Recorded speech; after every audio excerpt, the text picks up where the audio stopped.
Chào mọi người, chúc mọi người có một buổi tối thật là vui vẻ nhá. Bé nhà mình ngủ rồi nè, nhưng vẫn phải điệu để cho ấm nè.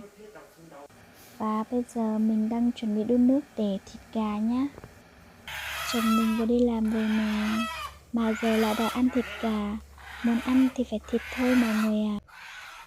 Thật ra thì chồng mình siêng lắm, cái gì cũng làm hết. Còn mình thì chỉ có trông bé thôi nhá.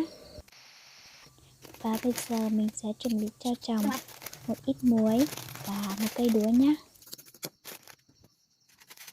Xong rồi nè, đi thôi. Wow, mình vừa có vô bếp một chút xíu thôi mà không biết con chó nhà ai vô làm dơ hết vậy nè. Lúc nãy mình vừa lau xong, giờ phải lau lại. Mọi người ơi, chồng mình giỏi chưa nè. Chồng mình là số 1 đó nha.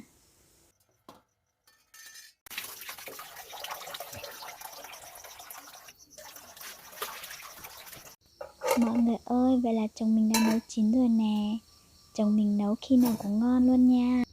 Và bây giờ mình sẽ lấy một ít đem đi cho bố mẹ ngoại nhé. Tại vì họ có họ đem lên thì mình có mình đem lại.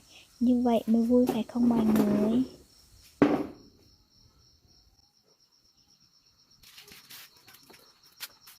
Mọi người ơi, tới nhà bố mẹ rồi nè.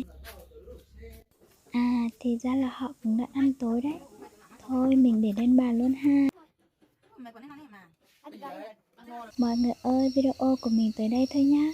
Chúc mọi người ngủ ngon. Bye bye.